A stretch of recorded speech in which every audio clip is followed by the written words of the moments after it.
Roll it.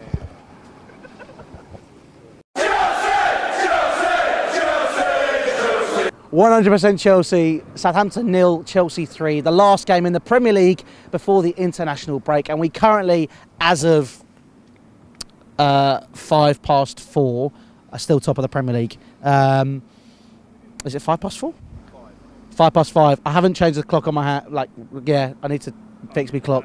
No, I can read the time, Josh. I just haven't put the hour thing because of daylight savings and I can't be bothered. So I need to actually go and do it. But anyway, listen. Can't really fault anything today. I think today we got the job done, as many people have said on fan cams. I thought that we've been pretty decent display. The football wasn't the most amazing that people have seen. I think obviously sorry ball, as people like to say, I hate it so much, but you could see it was really starting to show today. You know, the football we were playing was very simple, short passes, and it worked quite well. There are a few long balls that Jorginho played absolutely superb. He seems to be doing that over and over, orchestrating that midfield, as many people have already said today. And he's been a fantastic buy. But one person, 2 or 3 people have spoken about him, other than Jack and Lewis in their player ratings. Obviously, make sure you check that out. There'll be a thing up there to make sure you can check that out. But look, Kepa. 70 million quid, massive price on his head, club's most expensive player, and he's pulled off some fantastic saves today. Obviously, could have been 2-2 at one point, pulled off some amazing saves, leaning backwards, getting his hand over the top, and being absolutely amazing. As the song goes, he's better than fucking Tebow, and Tebow is having a mare, aren't you, you bloody bellend? But anyway, listen, he was superb. One downside, and I'm starting to see it, and it makes me a bit nervous because it is a weakness in this side, is Azpilicueta, and I love him to bits. Definitely my personal captain at Chelsea, someone who always leads by example, has been absolutely outstanding, did not put a foot wrong for many, many years since we signed him. However, this season, I feel like maybe his legs could be catching up on him. I could be being the key word. Either that, or he just doesn't fit the system. You know, he's not got the pace. Lawrence summarised it nicely, saying that, you know, in previous systems, under Conte played as a centre half, under Mourinho he played as a left back in 2 very defensive systems, and that maybe didn't show his lack of pace. Whereas now, having to be a bombing fullback, you know, obviously overlapping Willian or Pedro Hazard at any point in the game, we maybe are seeing his lack of pace starting to show, and that's something which does leave me personally quite nervous in that system. However, you know, it may just be he's still not exactly fitting the system yet. But we can check. Come November, next international break, we can have that discussion. Obviously, we'll have played Manchester United and had a couple more games in the Europa League and played cup games and, you know, all that good stuff. But, you know, moving on inside, Rudiger, David Luiz, strong central partnership. David Luiz seems to be settling into the system very, very well. And Rudiger, Lewis, again, summarised it perfectly. It's heart. He puts his body on the line, and we love a centre-half like that. Don't get me wrong, Rudiger, absolutely superb as per. You know, we do miss him when he's not playing, and it's shown. Alonso did what Alonso needed to do, but as we've always said, Jorginho, let's talk about this one man in midfield.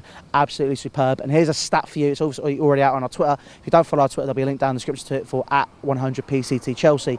But Ross Barkley is the first Englishman in a Chelsea shirt to score an assist in the same game since Frank Lampard in 2013. And for me, that's absolutely amazing. Today, did not put a foot wrong.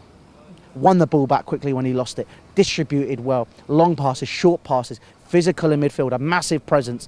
And obviously people were wondering where Kovacic was. You know, some people I spoke to said, why is he not starting? You know, obviously we're thinking of Sarri not switching up very much. But having started on Thursday night, Kovacic obviously was rested and Barkley filled in superbly. For me, probably up there for a Man of the Match award. But, you know, leave your thoughts down in the comment section below regarding that.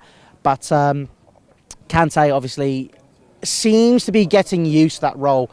He had a couple of shots today which were unlucky to be blocked, and they were going to go on target, and he seems to be getting better at that scenario. And quite frankly, it's not going to change. Sarri's not going to change the system for Kante, I don't think, unless something massive happens.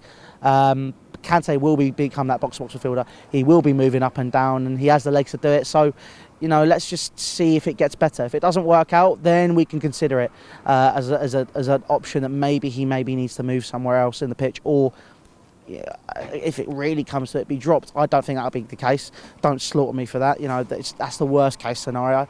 But I think Kante can definitely be that player alongside Barkley or Kovacic and Jorginho in that midfield three. And I think, to be honest, he's the first name on the team sheet for me and always will be.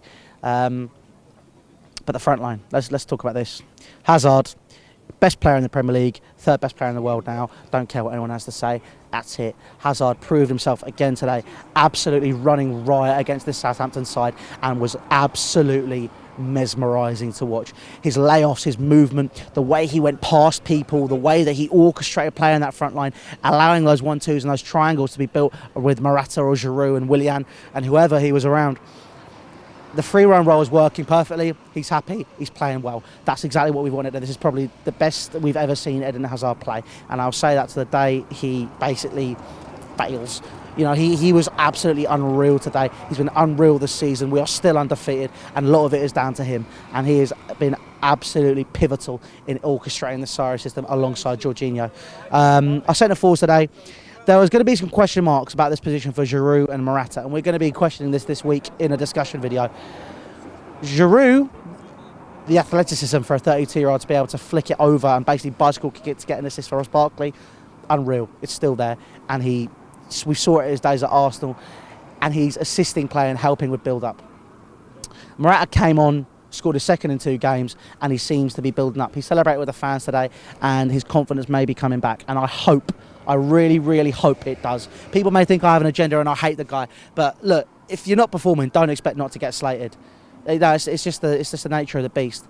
However, not a bad word from Morata today. Yes, he missed an opportunity. However, he seized the next one and was absolutely astounding. You know, I thought he did what he needed to do. He made some superb runs. You know, cut inside, ran through defences, made curved runs as well, allowed the play to build up as well as Giroud did. And he could potentially be a name on the team sheet, obviously after the international break playing Manchester United. But yeah, look, Willian, Pedro. I don't think Willian was superb today. I don't think he was that great. I'm not a Willian hater, as it were, but you know, it's going to be an interesting season to see how he develops and whether or not that £60 million we should have taken from Barcelona for a 30-year-old. Basically, I'm saying we should have taken £60 million because he wasn't that great and he's done all right. Sarri clearly likes him. He's played every game this season. But yeah, look, that's your last review from me before the international break. Obviously, afterwards, we're going to be playing Manchester United. There'll be interviews with the United stand pre-game for that. Jean will be basically taking over the channel for the next week or so. Women's football content will be coming thick and fast, playing Birmingham and Liverpool over the next couple of weeks. But guys, listen, make sure you subscribe to 100% Chelsea. All social media stands, Facebook, Snapchat, Twitter and Instagram. Also make sure you please check out my personal socials and we can engage in a conversation over there. Twitter, Instagram, whatever. I'm sure they'll be down on screen now or in the description as well. But guys, listen, make sure you subscribe. Take care, hit the notification bell, and we'll see you for more content over the international break and beyond. Take care.